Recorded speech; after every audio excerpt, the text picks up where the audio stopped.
Commissioner Socorro Inting, right? Commissioner Socorro Inting. This is the signature page. Okay. As you can see, the ponente, Socorro Inting. There's a separate opinion from Antonio Co. And Commissioner Ray Bulay has already participated. All right. I wanted to read only the dispositive portion, but since there is no dispositive portion as such, no separate dispositive portion, since the disposal of each issue is throughout the entire decision, and since I will be giving you a copy of the decision anyway, allow me to just summarize some of the main points. Number one, the petition filed by Buenafe et al. Merits summary dismissal. According to the decision of the second division, petition alleged. Can we mute everyone, please? Yes, sir. Sir, can you open na lang po yung microphone again?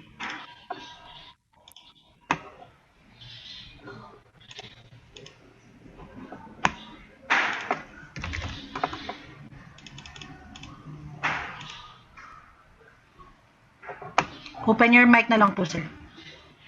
All right. Okay. So the petition merits summary dismissal. According to the second division, the petition the petition filed by Buenafe et al. Actually contained grounds for disqualification. Now, under the rules, a petition for the cancellation of a COC based on material misrepresentation can allege no other ground.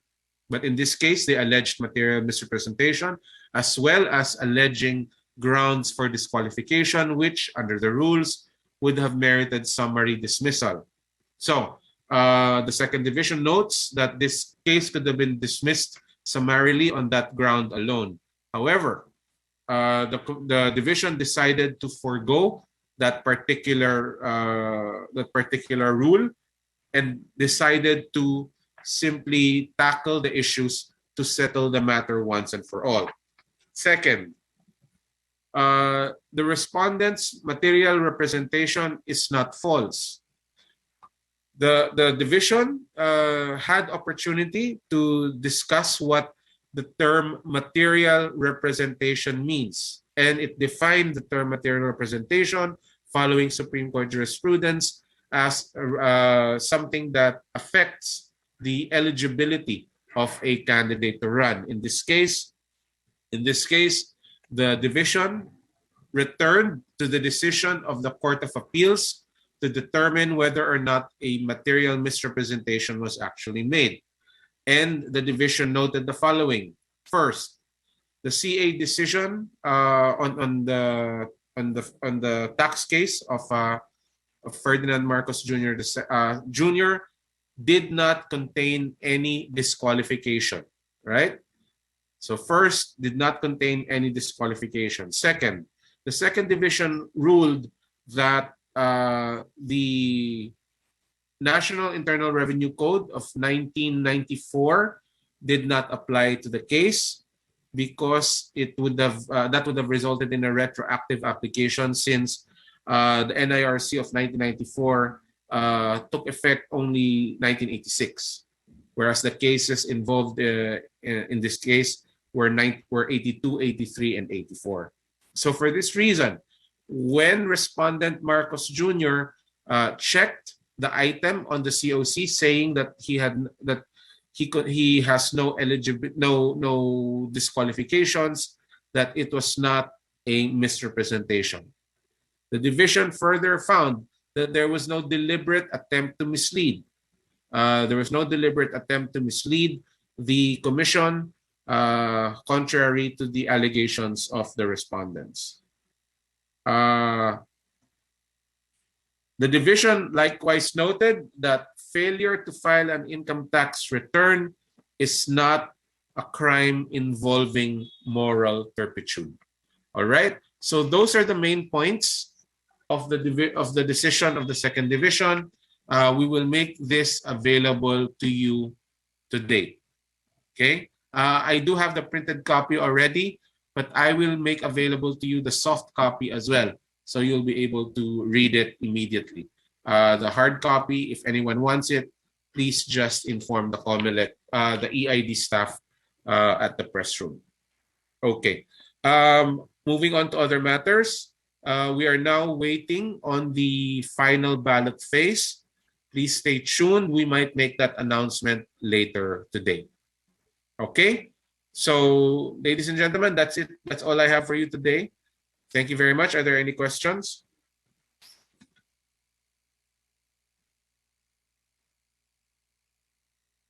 Okay. No questions? Okay. Sir, we have Mikhail, Mikhail po. go ahead. Hi.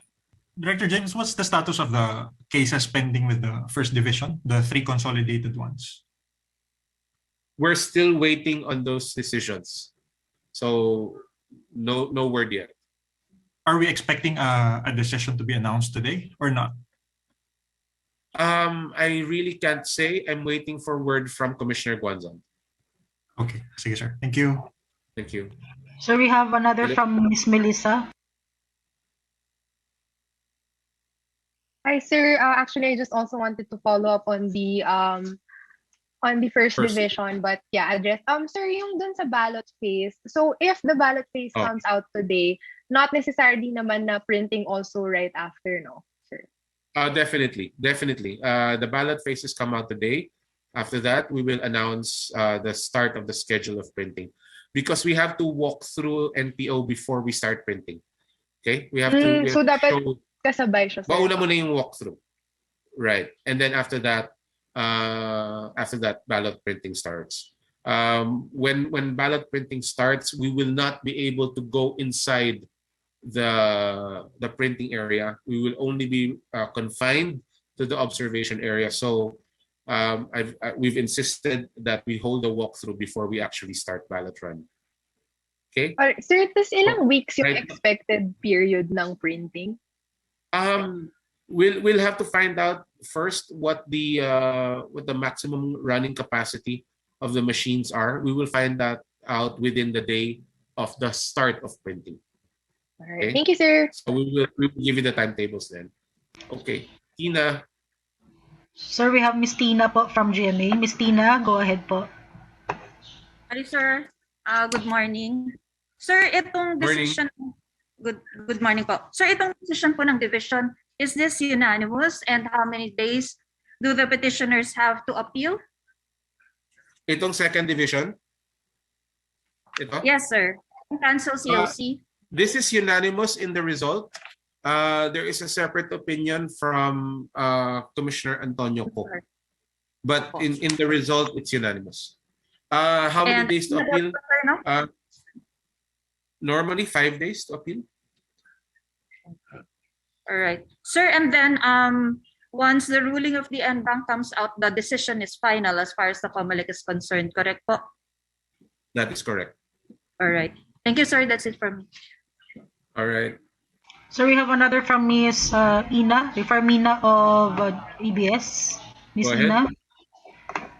Yes, Director, some of the questions were already answered, sir. I just would like to clarify one point, Director. When you say po that the representations made were material but not false, what is the difference there for a layman po, Director, between materiality and falsity? Oo, ang issue kasi nung petitioner is that nagkaroon ng false misrepresentation, ano? Nagkaroon, ibig sabihin ng essentially na mislead yung commission into believing na eligible or karapat-dapat na makatakbo yung kandidato, in this case Marcos Jr. So yun yung nature ng sinasabing misrepresentation. Ang sinasabi dito, ang ginawa nitong decision ng second division is number one, clarify niya kung anong ibig sabihin ng material representation. Diba? Kasi maraming laman yung COC eh. Yung COC maraming nilalaman yan. May age dyan, may pangalan, buong pangalan mo, etc. And isa dyan sa mga tanong dyan is question number 22 that says that I have not been convicted of a crime. Wait, let me read the actual words of that particular item. But basically, what happened was, so nilinaw kung ano ang tinatawag na material representation, and then, once ma-settle natin kung ano ang definition ng material representation, ang tanong na susunod is, mali ba yung sinabi ng kandidato? No? Ibig sabihin, nagsinungaling ba essentially yung kandidato nung sinabi niya na wala siyang disqualification? So yun. So yun yung material na misrepresentation na sinasabi. No? Material means importante kasi nagdi-define siya kung whether or not ikaw ay eligible. And then misrepresentation, totoo ba o hindi yung sinabi mo. So yun. Okay? Direct, I'm so sorry, sir. I'm so sorry, sir. I left the Zoom room. Nawala ako. And I Okay. just got back. I apologize, Director. So, Just kahit briefly lang, one line, Director. I really just got back in, sir. Sorry. okay. Oo. When we're talking about the material misrepresentation, ang tinutukoy natin yung sinabi doon sa COC that he is eligible for the position of president and that he has not been meted the penalty of perpetual disqualification from public office. Basically, yun ang sinabi ng kandidato. Ngayon, yun yung sina-challenge ng petitioner. Sabi ng petitioner, hindi totoo yan kasi hindi ka eligible kasi disqualified ka. So yun yung representation na sinasabi at yun yung false representation na tinutukoy. But in this case, sabi ng division, walang naging false misrepresentation. Kasi, number one, hindi naman talaga disqualified. And number two, dahil hindi talaga disqualified, tama yung sinabi niya doon sa COC na hindi pa siya nadi-disqualify. Therefore, Director, what the second division is essentially saying, mahalaga po na makita doon mismo sa ruling na in-uphold ng Court of Appeals, doon sa That's right. positive portion na talagang perpetual disqualified. It cannot be something that is assumed, but rather something that should be explicitly stated in the ruling, Director? Absolutely, no? Hindi ka pwede mag-interpret, hindi ka pwede mag-speculate or mag-extrapolate ng penalty na hindi nag-i-exist. In this case, sabi nga ng korte, sabi nga ng division, sabi niya, wala naman tayong karapatan mag-review ng decision ng CA, syempre mas mataas na body yan, pero kailangan natin malaman kung ano exactly ang sinabi ng CA. Kasi yun ang magiging basehan kung talaga nga bang nagkaroon ng material misrepresentation.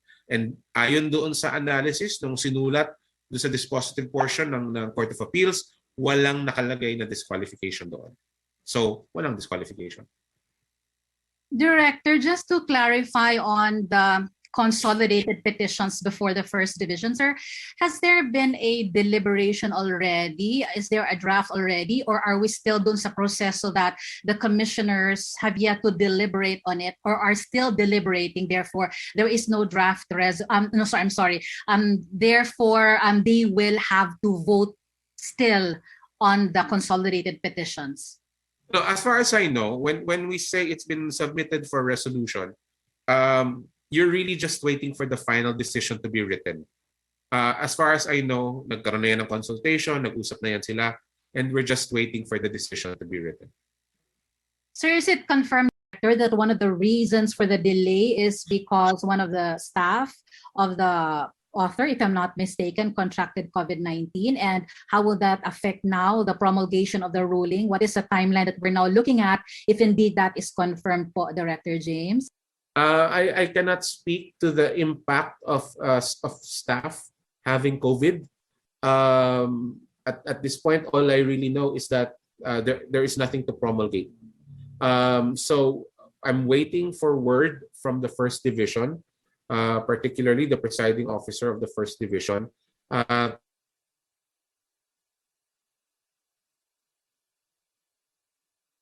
Sir, you're on mute, I think, Their sir. original. Wala. I'm okay. I'm not muted. But can you hear me now? Okay na? Yes, sir. Ina, can you hear me? Yes Si po, Ina sir. nag-freeze ata. Anyway, Nag-freeze po. sige. Oo. Can we move on to the next question? Balikan natin si Ina later. Yes, sir. Sir, for the next question is Ron. Ron, are you still in the Zoom room? Hi, Director James. Good morning.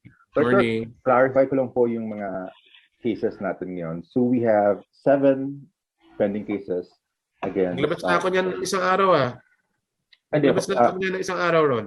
meron kasi, sir, confusion dun sa kung na-decide na ba yung kay Tiburcio Marcos? I don't have a copy of that decision yet. As far as I know, it has been settled, but again, I cannot validate that because there's no paper in front of me right now. So we'll have to keep on updating that to find out. So officially, Director, how many cases have been disqualified? So far that I have record of, I think this brings it to 2. Hindi ako nagkakamali, yung kay Danilo Lihay-Lihay, Buenafe. The others have been consolidated. One was withdrawn. Ilagan was withdrawn. So I think 2 pa lang ang may final decision. And so how many cases are still 5 pending left. in 7 Looks like 5 divisions? left. Looks like 5 left, except that 3, 194, 23, I think, and 24 have been consolidated into one case. So, ilan na lang yan? 4 na lang siguro natitira. We'll update the matrix. Ron. Don't worry. Okay. So, dalawa po for 2nd division and we still have 2 consolidated petitions in the 1st division. That's right. Okay. Thank you, Director. Thank you. Pwede Sir, natin James, balikan si... Balikan Yes, sir. natin si Miss Ina. Ina po. Yes po. Miss Ina, go ahead. Director, thank you very much for the indulgence. Sir, since you're being live streamed, sir, tanong ko lang po on behalf of the public listening in and watching right now, ano pong impact nitong ganito po na may nauna na ruling ang isang division, may pending pa tayong inaasahan sa ibang division, and considering na magkaiba din po ito ang causes of action, yung isa dito disqualification consolidated, yung isa dito cancellation, at meron pa rin iba na nakabinbin pa po, sir? Well, alam mo, marami kasing kasong final di ba? Katulad nga nabanggit natin kanina, more than 5 cases have been filed. Definitely, isa-isang i-dispose yan. No? Medyo mahirap mag-speculate kung anong mangyayari dun sa ibang kaso on the basis of one decision. So, ang pinakamagandang gawin natin is hintayin natin lumabas bawat decision and then we will discuss it as they come up. And just to clarify, sir, if these cases do not attain finality before the start of printing of ballots, his name will still be included in the ballot, right, Director? Yes, the name will still be on the ballot. Thank you very much, Director James. Alright. Thank you. Okay. Sir James, Next we have question. questions inside our chat box. Sir, from Hannah Burde of GMA News Online. Ang dami ko nakikitang nakataas na kamay. Tapos Yes, na ba sir. yan? Naka-queue na po sila, sir. To Okay. put on the record lang po, may we know the reason behind the postponement of the release of the decision po ng First Division. Then as another question, sir, from Sir Samuel Medanilla of Business Mirror. First question po ni Sir Sam. May issues na na-raise po ang COMELEC sa NPO during the 2019 polls for allegedly outsourcing the... Hold on. Other matters na yan. Let's stick with the cases muna. The first question. As to the promulgation of the decision of the First Division, wala pa akong official word na postponed. So, we'll have to wait on that. No? Alamin natin kung bakit tayo nadidelay ng konti. Alright? The second question was what? Wala Sir, mo other na ito, Other matters po. Other matters. Sir, we have Dwight, Rappler Dwight. Go ahead. Hi, sir. Good morning. Sir, Morning. first, can we get, sir, an updated projected timeline, at least dito sa Buenafe petition? When this reaches the end bank, how long What do would you it take What do you before mean they timeline? come out with a resolution po? I'm sorry, what do you mean timeline for Buena Fe? Na-out na natin, di ba? What do you mean? Sorry, sir, hindi ko po narinig. Sir, ano mo sagot niyo, sir? Oo, sorry din, Dwight. Na-out na yung decision ng Buena Fe. What timeline are you asking about? I mean, sir, about sa end bank level, sir, how long would it take for them to come out with, how long would it take for them to come out with the decision? Well, that depends on whether or not an appeal is filed, number one. And number two, if an appeal is filed, I still cannot say kung gaano katagal aabutin ng NBank. No? Just like dito, hindi natin alam kung gaano katagal aabutin ito when it was originally submitted for resolution. Sorry. Okay, sir. And sir, balik lang po ako dun sa ballot phase. I'm not sure if this was answered, but was there a reason po why na-delay po yung pag-release ng ballot phase natin ulit? We're other matters na rin to but since nandito na tayo, we're actually waiting for it to be released today. Okay? Hindi naman tayo nagbigay ng time for the release of the ballot phases, but we are still waiting for it today. As far as I know, there are certain types of ballot phases that have already been cleared. Again, we're looking to make that announcement within the day as well. Okay, sir. Thank you. Thank you, Dwight. Sir, we have Mikhail of AFP. Mikhail, go ahead. Sir James, I just wanted to clarify on the actual number of pending cases. Kasi you said, I think in January 4 or 5, that the Tiburcio Marcos case has been... Yeah, I know, I said that. Already. But I don't have the paper for that yet, actually. I don't have the decision on the Tiburcio case. And I don't have an update on the Tiburcio case. So we'll have to correct and update the matrix that we gave you, which we gave you last time. No? Last week's briefing was followed by the matrix for the cases. So please refer to that. Okay, so is it pending or resolved or what? Because we're keeping count of the pending case. So I understand. Yeah. I understand what you're doing. We'll provide you a more recent update, no? The latest update. We'll have to clarify certain things about that as well.